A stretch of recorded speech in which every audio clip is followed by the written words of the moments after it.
That's like your pasta. I do pasta like every day. I do. I like eat pasta. I eat pasta the day before. Pasta for chicken. Yes.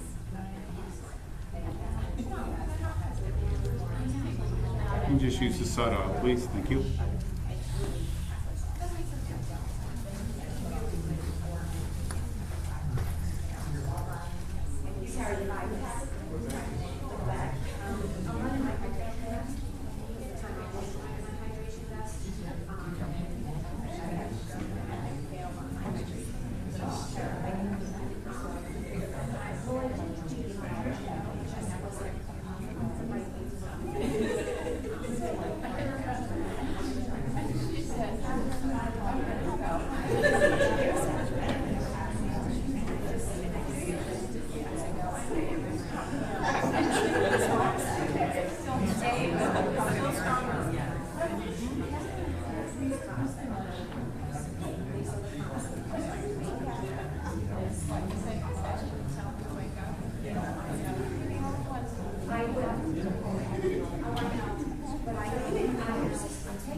It's so totally inappropriate. Way inappropriate. I mean, you look a lot like I would say they're sisters, but not. Some of those sisters. Congratulations, Lisa. It's so weird. We look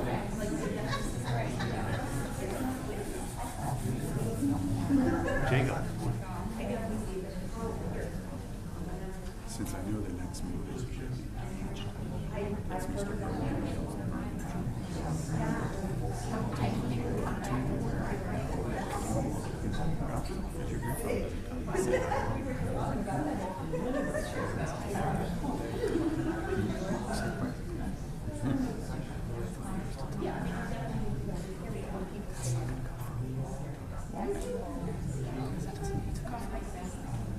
She wants to be married. I think she wants to be married.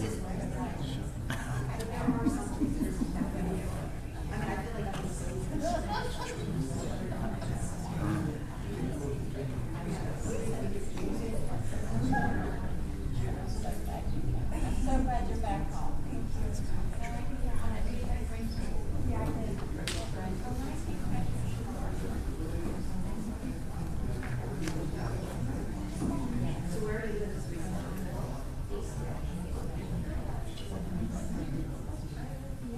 this weekend. Sunday.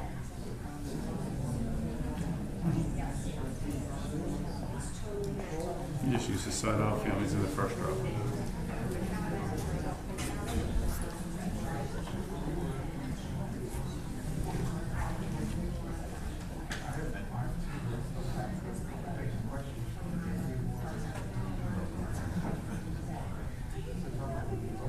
Oh my goodness. I recognize you. So good to see you. I mean, I could run fast. Yes. See, to me, that would make it easy. No, no, no. Yeah, I'm bringing my headphones.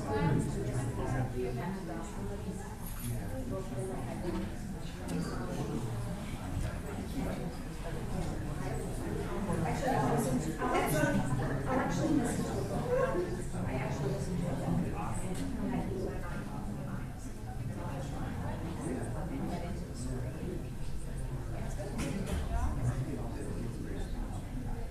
So I'll do that. And get started next week, then I'll put on. So I'll probably let me know text. No, it will play right through my ear. My earbuds will actually play the message. And I not respond. So I'll hear it. But if you said, yeah, I will hear it. Yeah.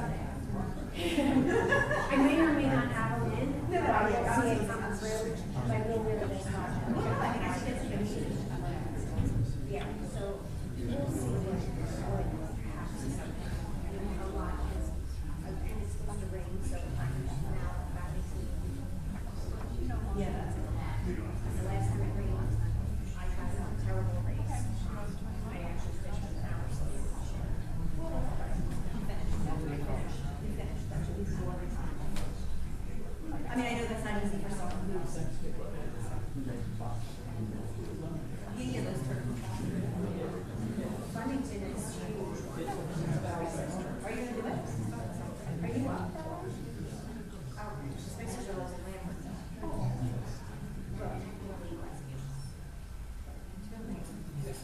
Are you running? I am. I'm running down south.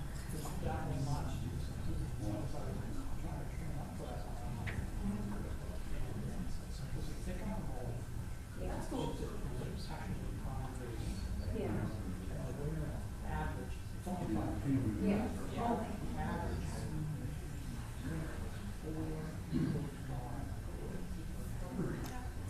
Yeah.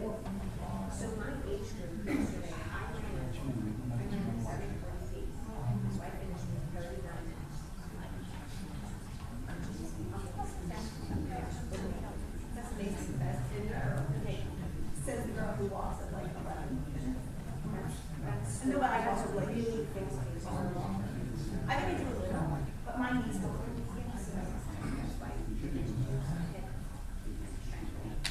hips work. Not. Yes. That's what she said. She said your hips are not until later on. And she said to me, I understand, but now I pay attention. She said, when you walk, I knew your right foot goes out. She said, why do you do that? And I said, oh, I never really paid attention. So now I do. I like focus. But then did you make this focus?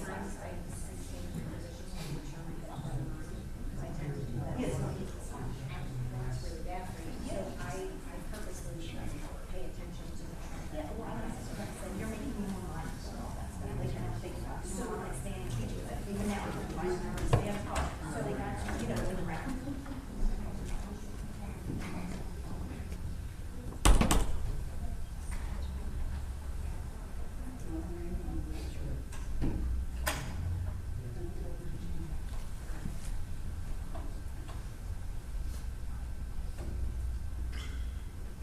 Just use the side aisle, please. Thank you. Families up front.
And just use the set off. Hymns in the first row.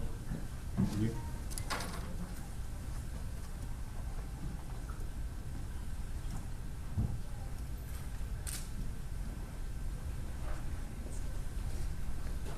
Use the set out.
Holding on to the ribbon, say the blessed with me.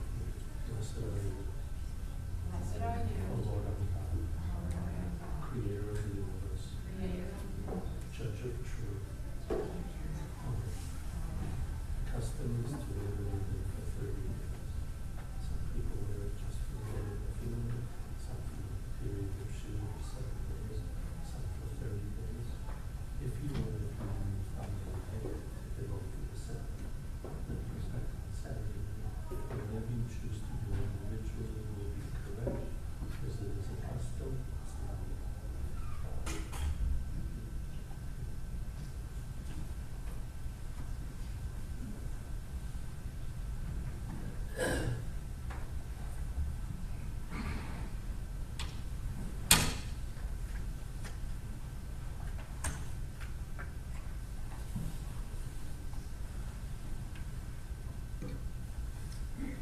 Ladies and gentlemen, as we begin our funeral service today, we're going to ask that you silence or turn off all cell phones, electronic devices. Thank you.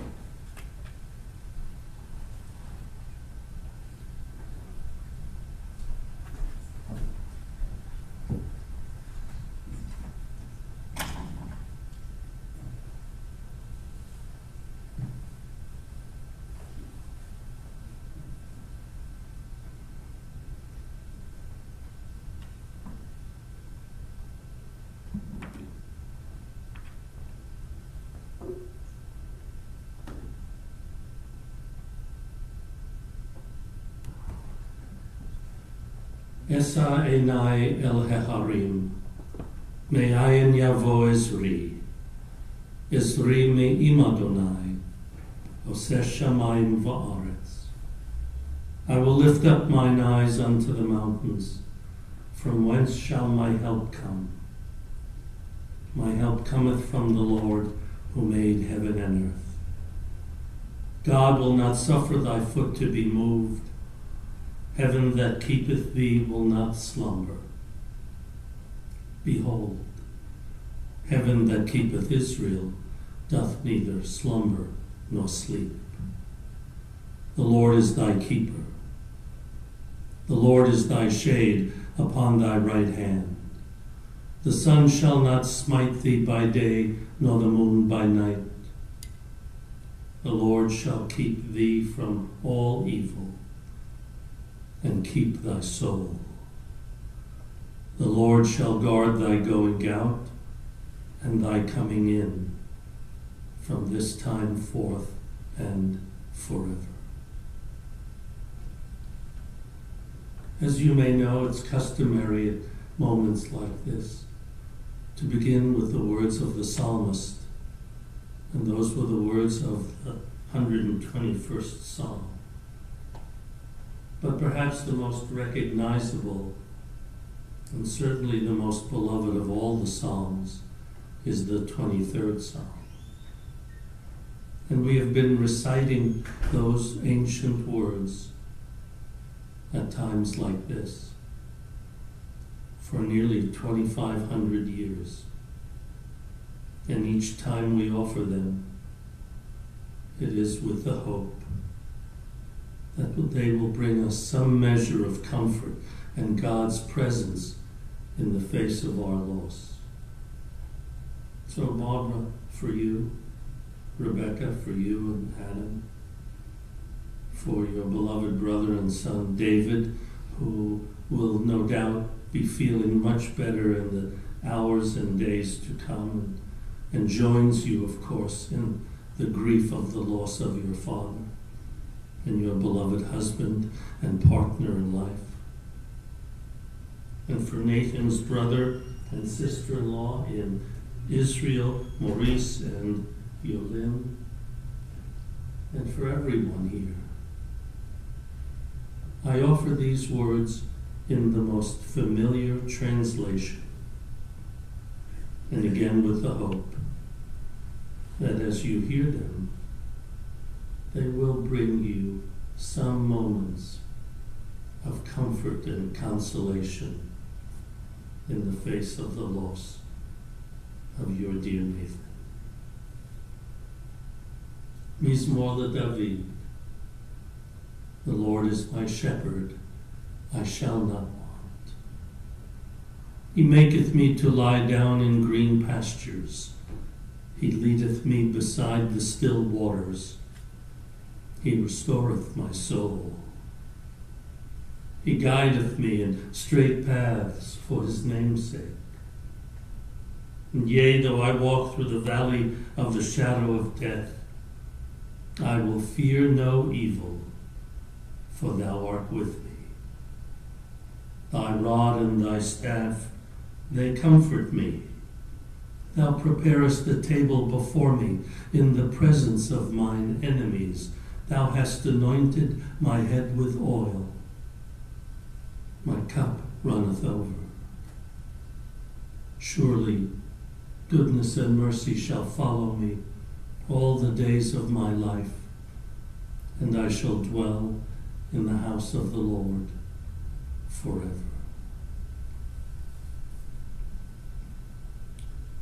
No doubt you would agree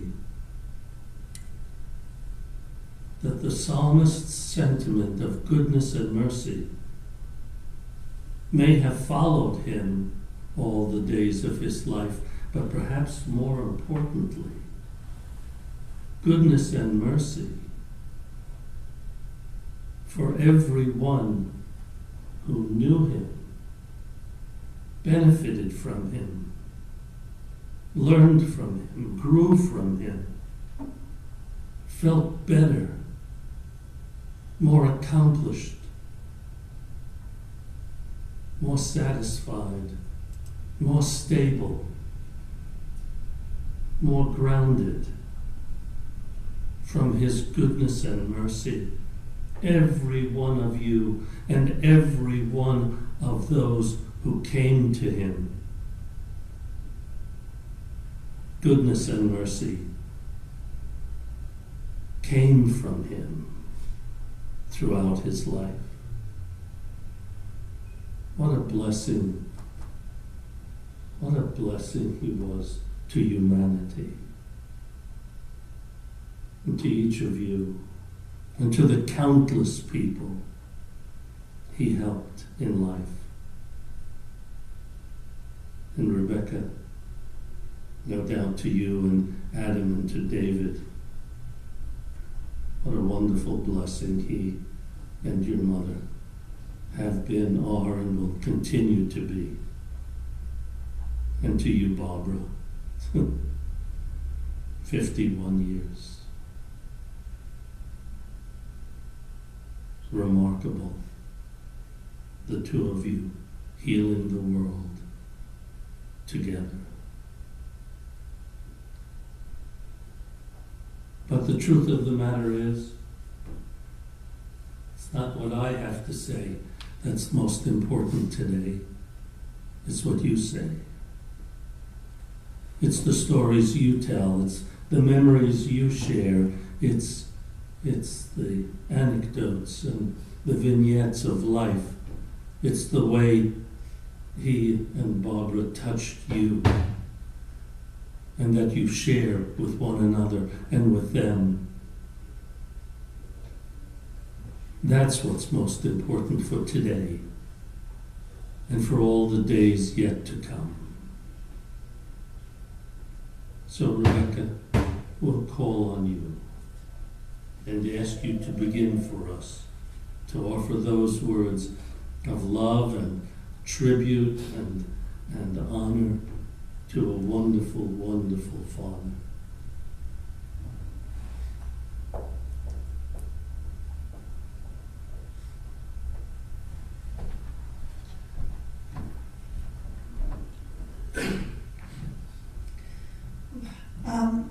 My name is Becky Harris, and we are here today to say goodbye to my father, Nathan. As I stand here today, I realize how fortunate I was to have him as my father. There are not enough words to express his influence in my life, and as well as many other lives. My father was a hardworking, strong, loving, and sometimes stubborn man. He loved his family and was deeply devoted to my mother, my brother David, and I. My father grew up in Philadelphia with his parents and his brother Maurice, where he learned the meaning of hard work. This is also where he fell in love with one of his true passions at an early age, coins. He went on to college in the Philadelphia area where he got his education in social work. However, while he loved his coins, baseball cards, and collectibles, there was one thing that he loved more than anything or anyone else: my mother, Barbara. I remember my mother telling me how they met and how my father would ask her out on a date every week. She turned him down, though, regularly. Finally, she gave in one time and said yes. She knew she would have to sacrifice a lot to be with him, as times were different then. Nathan's persistence and love prevailed. They went on to purchase their first and last home, as my mother went to told him when they bought it. They started a private counseling practice, Sonnheim Counseling Services, a collectible business, private collector group, and adopt 2 children, David in 1980 and me in 1981. He will always tell the story about how he had to sell 2 coins, one for me and one for my brother, to purchase us. And when we were bad, my father would have to remind us that if we were bad, he would take those coins back. So that was for my brother. And he was always helping others when they were in need, whether it was an outfit to wear or food on their table. I don't know how they did it, my mom and dad, but they managed to create a life so wonderful that I can only strive to recreate that loving household and personal success, as success to them meant happiness. I remember great memories with my father growing up, being his helper or seller when he attended or vended at coin and collectible shows. We would always go to Chinatown in Philadelphia to have Chinese food for dinner, and also attending Phillies games. On our summer vacations in Ocean City, he was that one guy who would always wear pants, his Nate the Great shirt, a jacket, sneakers, and a safari hat when he would go for walks on the beach. My brother and I would be so embarrassed, but my mother knew that was Nathan, and she would just go along with it, as would we, because that's what he loved. I felt so lucky that he got to walk me down the aisle and give me away to my husband Adam 3 years ago. I will cherish that memory always. We danced our first father-daughter dance when all of a sudden the music stopped. I turned around to yell at the DJ, and all of a sudden the song The Twist comes on. When I turned back at my father, there he was dancing to The Twist. I should have known that he would do something like that, because it's typical Nate. And I'm so happy that we got to dance that day. Although my dad may not have said it out loud often, I know that he was truly proud of his children and the way that we have grown up. The most important things I learned from my father is that your family is more important than just your blood. It's not what we have in life, but who we have in our lives that matter. I appreciate you all coming out to remember my father, Nathan Sonnheim, and giving me an opportunity to tell you a little bit more about him. I know he would have been honored to know how many people cared enough to attend today. Thank you very much, and we love you, Daddy.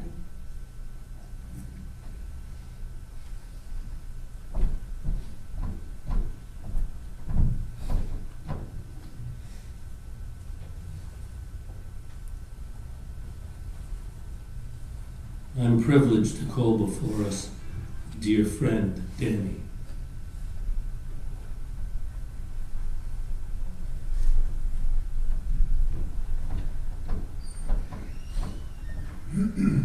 Well, look, I hope I don't go after Becky.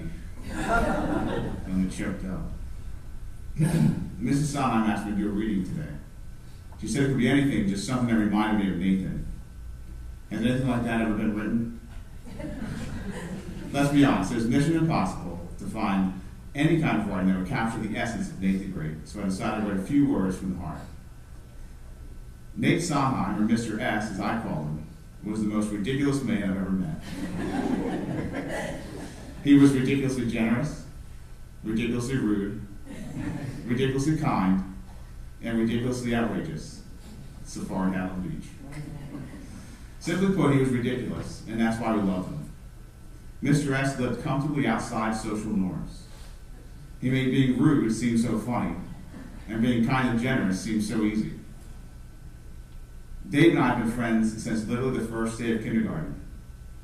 Dave was crying about being away from his parents for the first time, and I approached him with the comforting words that I didn't need to be so nervous. This is my second year attending kindergarten, and it's going to be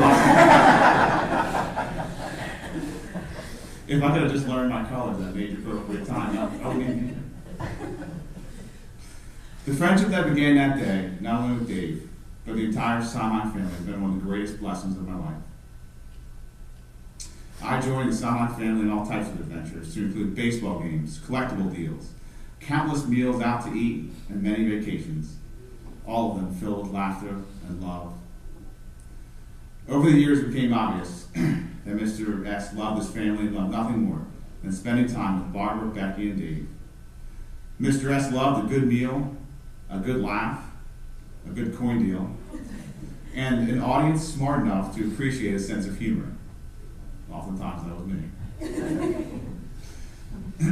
Mr. S planted trees in my life that he will never enjoy the shade from.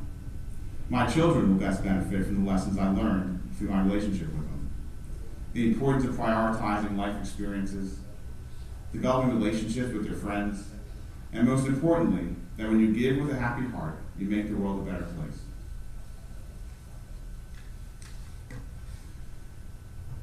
Thank you, Mrs. Sonnheim, Becky, and Dave, for the fun, for the laughs, and for the sorrow-filled honor of allowing me to express my appreciation for a man that I loved, Mr. Sonnheim.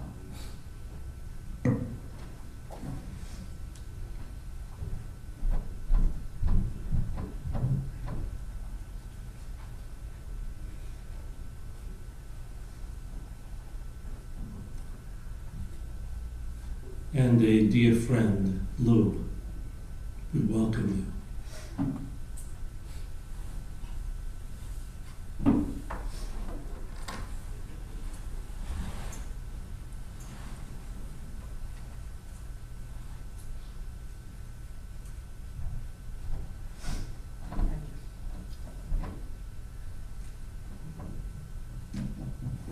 I've known Nathan for a long time, and when Barbara asked me to read something, something that reminded me of me, I instantly thought of Dr. Seuss. He was a big fan of Dr. Seuss. And the first thing that popped up in my head was, oh, the places you'll go. And I think the biggest reason for that is that he took me, very raw, just out of college, and he made all things possible for me. He believed in me. He wasn't easy on me, Times he could be difficult, but he told you the way things were and expected you to learn from it, and I did.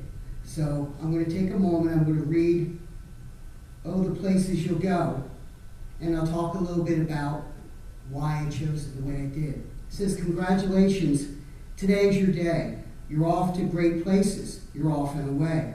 You have brains in your head. You have feet in your shoes. You can steer yourself any direction you choose. You're on your own, and you know what you know, and you are the guy who will decide where to go. You'll look up and down streets, look them over with care. About some you will say, I don't choose to go there. With your head full of brains and your shoes full of feet. You're too smart to go down any not-so-good street. And you may not find any you'll want to go down. In that case, of course, you'll head straight out of town. It's opener there, in the wide open air. Out there, things can happen, and frequently do, to people as brainy and footsy as you. And then things start to happen. Don't worry, don't stew. Just go right along. You'll start happening too. Oh, the places you'll go. You'll be on your way up. You'll be seeing great sights. You'll join the high flyers who soar to high heights. You won't lag behind because you'll have the speed. You'll pass the whole gang and you'll soon take the lead. Wherever you fly, you'll be the best of the best. Wherever you go, you will top all the rest.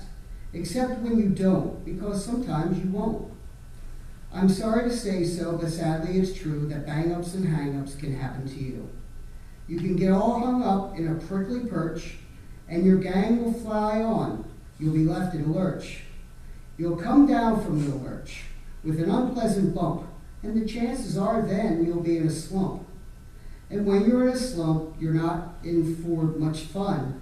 Unslumping yourself is not easily done. You will come to a place where the streets are not marked. Some windows are lighted. Mostly they're dark. A place you could sprain both your elbow and chin. Do you dare to stay out? Do you dare to go in? How much can you lose? How much can you win? And if you go on, should you turn left or right in 3/4, or maybe not quite, or go around back and sneak in from behind? Simply it's not, I'm afraid you will find, for a mind-making upper to make up his mind. You can get so confused that you'll start in to race down long wiggled roads at a breaknecking pace, and grind on for miles, cross weirdish wild space, headed, I fear, toward a most useless place, the waiting place, for people just waiting for a train to go, or a bus to come, or a plane to go, or the mail to come, or the rain to go, or the phone to ring, or the snow to snow, or waiting for their hair to grow. Everyone is just waiting for the fish to bite, or waiting for the wind to fly a kite, or waiting around for Friday night, or waiting perhaps for their Uncle Jake, or a pot to boil, or a better break, or a string of pearls, or a pair of pants, or a wig with curls, or another chance. Everyone is just waiting. No, that's not for you. Somehow you'll escape all that waiting and staying. You'll find the brightest places where boom bands are playing. With banner flip-flapping, once more you'll ride high, ready for anything under the sky. Ready because you're that kind of guy. Oh, the places you'll go. There is fun to be done. There are points to be scored. There are games to be won. And the magical things you can do with that ball will make you the winningest winner of all. Fame. You'll be as famous can be, with the whole wide world watching you win on TV. Except when they don't, because sometimes they won't. I'm afraid that sometimes you'll play lonely games too. Games you can't win because you'll play against you. All alone, whether you like it or not, alone will be something you'll be quite a lot. And when you're alone, there's a very good chance you'll meet things that scare you right out of your pants. There are some down the road between hither and yon that can scare you so much you won't want to go on. But on you will go, through the weather, though the weather be foul. On you will go, through your enemies proud.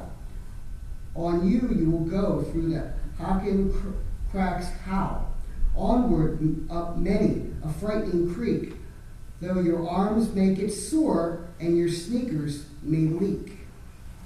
On you will hike, and I know that you'll hike far and face up to your problems, whatever they are. You'll get mixed up, of course, as you already know. You'll get mixed up with many strange birds as you go. But be sure when you step with care and great tact, and remember that life's a great balancing act. Just never forget to be dexterous and deft, and never mix up your right foot from your left. And will you succeed? Yes, you will. Indeed, 98.75% guaranteed. Kid, you'll move mountains. So be your name Buxom or Bixby or Bray or Mordecai, Alley, Van Allen, O'Shea. You're off to great places. Today is your day. Your mountain is waiting. So get on your way. Okay, so I wrote a little bit about that poem and what it meant to me and what it meant to be around Nate all these years. And I have known him for over 3 decades, and he knew my family, and he knew my family dynamic, and I think he used all of his knowledge to make me the best I could be. And what I want to say is, this story is normally read or reserved for graduations, but in reality, life is all full of graduations. You keep on keeping on. You gain relationships, you lose relationships. You win jobs, you lose jobs. You raise children to respect authority, and then you help them become independent. Babies are born, people pass. We're here today because of Nate's passing, but to him, the places you will go weren't about the arrivals or the stops. It was about the journey and how you handled the good and the bad. And Nate would always ask me when I faced a challenge, so what are you going to do about it? My father, Lou Misselhorn, worked for Nate at times. In fact, his work is still in Nate's house. I'm proud to say. Each time I go in, I can see it every day. So my father pushed me to work hard, see the world, get a good education, and live with no regrets. He's been gone for 13 years. Nate Sonnheim was like a second father to me. He taught me how to enjoy my successes, and most importantly, how to deal with challenges in the way my father wasn't able to. Nate was my therapist for 35 years. Now, a skeptic would say, yeah, well, that was his job. That's what he was paid to do. But to Nate, saying that he cared was an understatement, a true understatement. He saw things in me that I didn't, couldn't, wouldn't, and dwelled on to make me a better person. I called him at all hours. Barbara, you know that. I would call, and you'd say, here he is, right? And he'd return my calls at all hours. We're both anxious people, as you kind of know. Or just call me with an idea. Hey, I was thinking about what you said the other day, he'd start. I wasn't thinking about it as much as he was, but somehow he thought about, and I always felt better afterwards. He gave that much thought to the people he was. And I look around the room, and I see a lot of people who had counseling with Nate or Barbara, or both. And I'm hoping that as I'm saying these words, you also feel that same way. He would work during holidays. It always amazed me. My first year I met him, he would say, I said, are you going to be working over the holidays? He says, yes, because that's when people were at their worst. That's when people needed me most, he thought. And he was right. When I was living in Florida and my mom was dying of cancer more than 30 years ago, he paid to have a limousine pick her up and take her to a Kenny Rogers concert in Atlantic City. He brought a smile to my mom's face, and he knew in turn that that brought a smile to my face. When I couldn't afford sessions, he'd ask me, all right, what works for you? Right? It was about working with his patients and working with the people who, patients became his friends. Okay? It was that simple. It was not clinical, it was social, it was getting to know you as a person. These are just a few of the things that he's done for me outside the office, and I'm sure everybody has their own. He could be blunt sometimes. He'd say, I come in, he would say, hey, it's your session. If you want to bitch about things and feel sorry for yourself, go ahead. Well, that didn't always sit well with me. I'd get angry, pissed off, yell, all the above. But in the end, as I had a chance to talk about it, maybe even 20 minutes later, call him back and say, you're right. He goes, yeah, see you next Sunday. Okay, so on the same note, I could see him wringing his hands and giving off an impish chuckle when there was good news to be found. I'm going to try my best. I'd start a new job, at meeting my wife and her children. He always said he had to live long enough to see me remarried. And he did. I've been married 5 years now, with 2 stepchildren. Patience. He taught me patience. To be a better stepdad. To be a good school teacher. Process, Lou, he'd tell me, when I'd come in groaning about the kids, both in school and my own. It's all process. Things don't happen all at once. Every so often, I'd leave his office with a handshake, and he'd leave me with a few words. I'm going to Yiddish it. Geh gesundheit. Go in good health in Yiddish.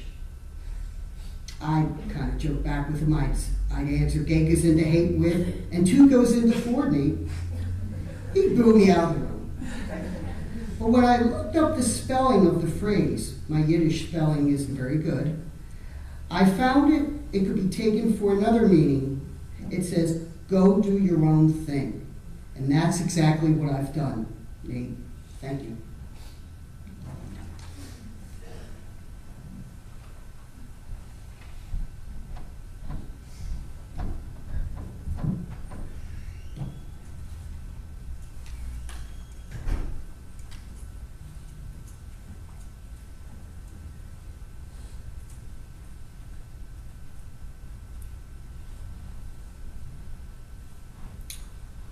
Well, the 3 of you spoke so beautifully.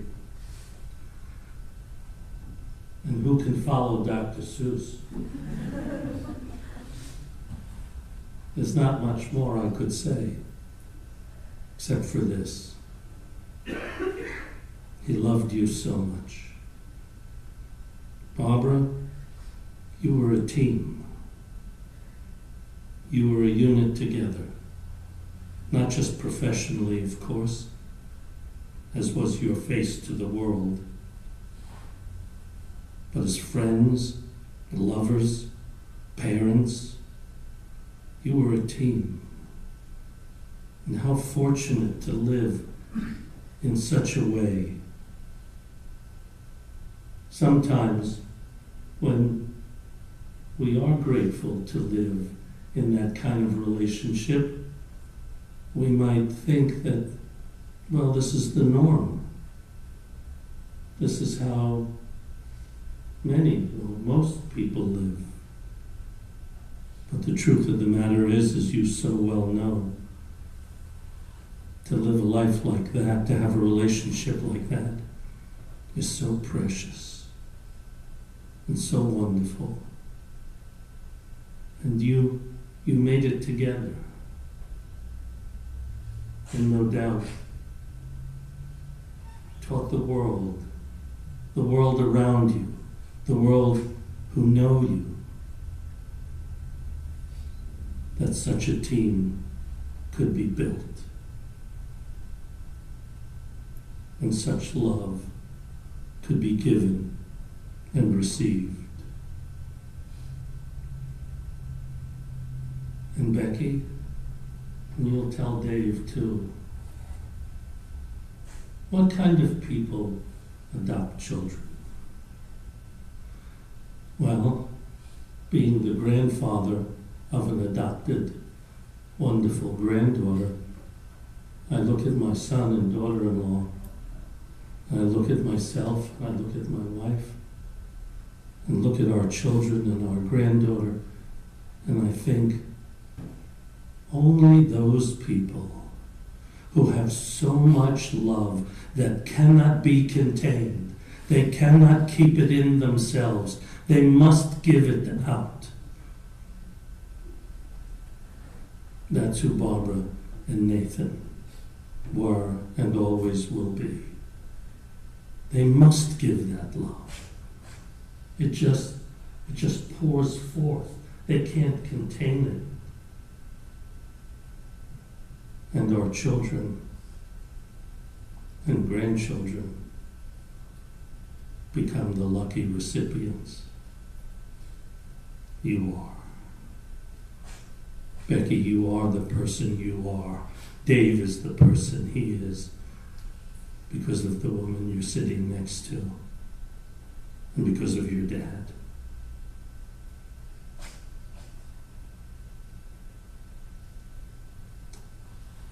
I'll speak in spiritual terms for a moment, and then I'll get down to the basics of numismatics.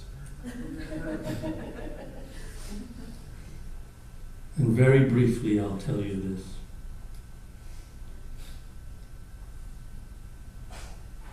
Whether Nate saw himself this way or not, and I don't know, as the observer, I can tell you, he spent his life, his career, in being a partner with the divine. He was God's partner.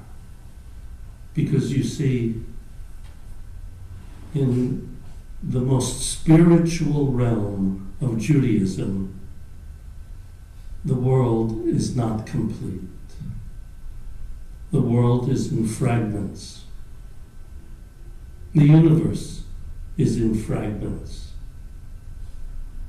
And the purpose of a human being is to put the pieces back together. To take those broken fragments and make some sense out of it. Bring some unity, some completeness.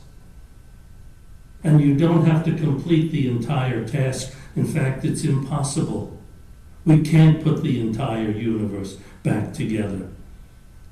But neither are we permitted to refrain from engaging in the act of putting those pieces back together. And there are very special people who take that to heart and spend every energy moment from every fiber of their essence putting the fragments of a broken world back together, piece by piece, one by one, person by person, creature by creature, corner of the universe by corner. That was the greatness of the man. And Barbara, you too, because you signed on for that journey along with him. And that's what you've done and will continue to do. Now we'll get to the coinage, as you all well know. And as I've heard already several times about the gold coins he used in acquiring you and Dave. But frankly, there is another coin more important than any $20 gold piece, and that is the coin of faith. He welcomed you, Becky, and your brother Dave, not with a gold coin, but with the coin of faith. Faith in himself as a potential father. Faith in Barbara as a partner in raising children. And perhaps most importantly, faith in you. Faith in Dave. Faith in every one of you who came into his world.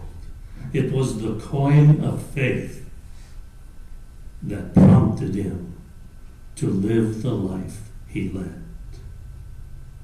And the best part about it, he gave it to you.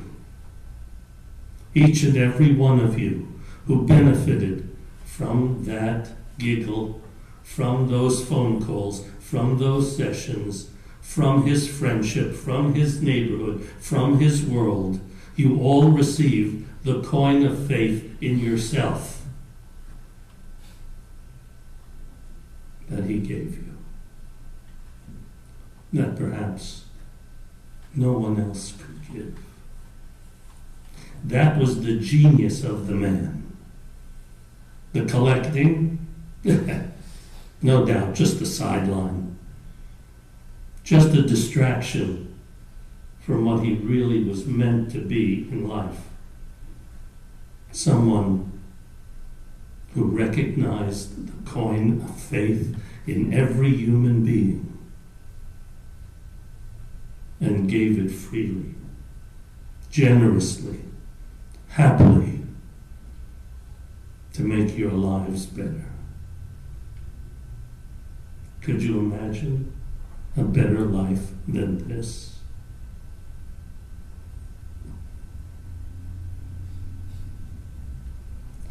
So the world was blessed and will continue to be, and you will continue to be, especially when you channel the energy that he gave to the world and you make someone else's life better. Do that and you'll bring him back to life. Do that and you will not only have captured the essence of the man, you will give it on to the next person and the next generation. And Nathan Sonnheim will continue to live. Adonai Natan v'Adonai Lakach, Yehi Shem Adonai Mevorach. God grants, and at some appointed time beyond our reckoning, God redeems. And at both times we say, blessed be the name of God.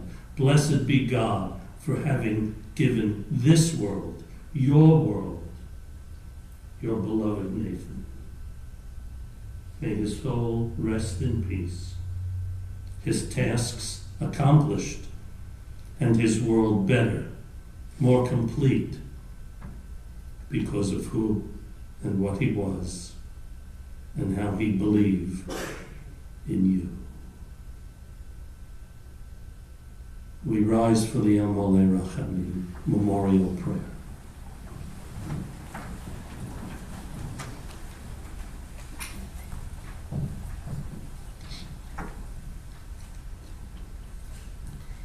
El Molei Rachamim Shochein Bamromim Hamtzei Menuchad Nechona Tachat Kanfei HaShechina Lenishmat Nachum, the son of Leonard and Edith, Shehalach La'olamo Ba'al Harachamim Yitzurur Bitzurur HaChaim Et Nishmato Adonai Hu Nachalato V'yanuach B'Shalom Al Mishkavo V'nomar Amen.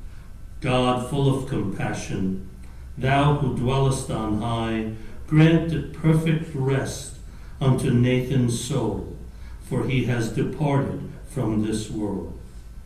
Lord of mercy, bring him into thy presence, and may his soul be bound up in the bond of eternal life. Be thou his possession, and may his repose be peace, peace eternal or me. Interment services will continue at Locust Wood Cemetery, and our service here is concluded.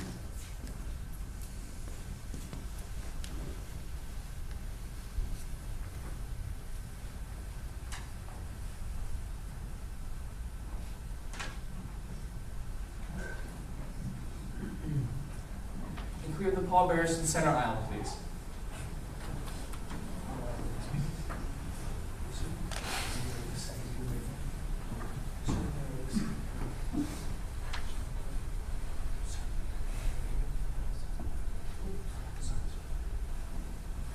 If we could all rise once more.